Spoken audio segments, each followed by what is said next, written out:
और जिस कच्छ और सौराष्ट्र से पलायन होता था, आज पानी तार बन गया और लोग वापिस आने लग गए।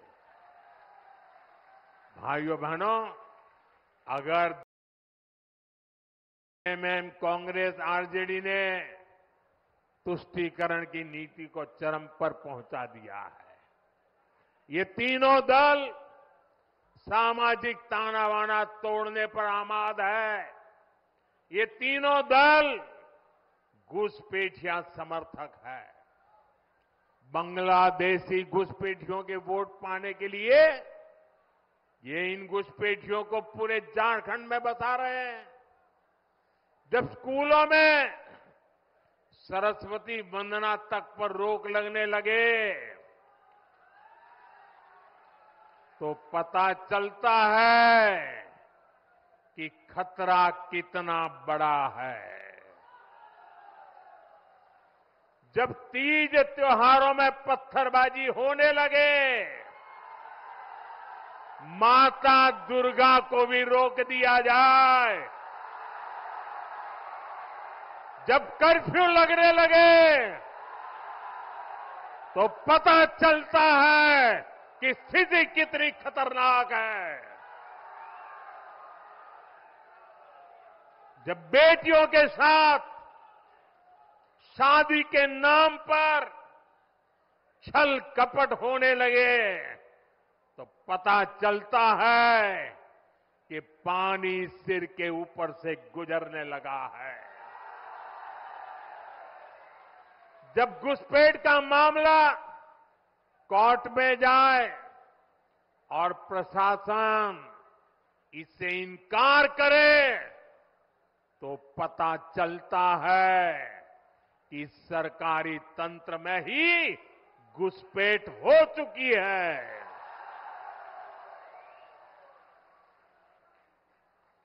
ये आपकी रोटी भी छीन रहे हैं, ये आपकी बेटी भी छीन रहे हैं और ये आपकी माटी को भी हड़प कर रहे हैं।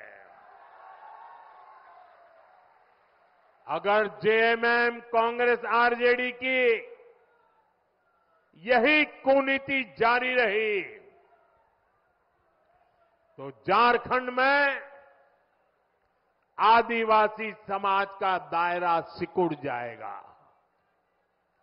ये आदिवासी समाज और देश की सुरक्षा दोनों के लिए बड़ा खतरा है।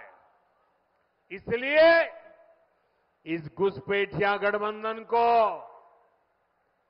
अपने एक वोट से उखाड़ फेंकना है। फेंकेंगे। एक एक वोट रोटी, बेटी, माटी को बचाएगा। बचाओगे? साथियों, झारखंड का तेज विकास तभी संभव है जब यहां ऐसी सरकार हो जो केंद्र की योजनाओं को तेजी से लागू करे। ये लोग खुद काम करते नहीं और दूसरों को भी काम करने नहीं देते। दशकों तक इनके कुशासन का नतीजा झारखंड ने भुगता है। गढ़वा हो, पलामू हो, राज्य के ऐसे अनेक जिले हैं जिनको इन्होंने पिछड़ा घोषित कर रखा था। हमने यहां के विकास को प्राथमिकता दी। देश के जो अच्छे और युवा अफसर हैं उनको यहां तैनात किया। ऐसे जो हमारे आकांक्षी जिले हैं वहां अस्पताल, school, college, road, rail, internet ऐसी हर सुविधा को प्राथमिकता दी जा रही है। ये लोग कैसे योजनाओं में भी रोड़े अटकाते हैं, इसका उदाहरण उत्तर कोयल जलाशय मंडल डैम है। कई दशक पहले इसका निर्माण कार्य शुरू हुआ था। ये समय पर बन जाता तो लाखों किसानों को इसका लाभ मिलता, पानी के लिए तरसना न पड़ता। हमने इस परियोजना को गति देने का फैसला किया। इसके लिए हजारों करोड़ रुपए स्वीकृत किए। 2019 में इसकी आधारशिला रखी गई, लेकिन यहां रोड़े अटकाने वाली जेएमएम सरकार बन गई। यहां जो डूब क्षेत्र के प्रभावित है, उनके लिए पिछले साल ही हमने राज्य सरकार को स्पेशल पैकेज की मंजूरी दे दी, लेकिन राज्य सरकार ने प्रभावितों को ये पैसा भी नहीं दिया, लूटने में लगे रहे। यहां भाजपा एनडीए सरकार बनते ही इस योजना पर तेजी से काम किया जाएगा।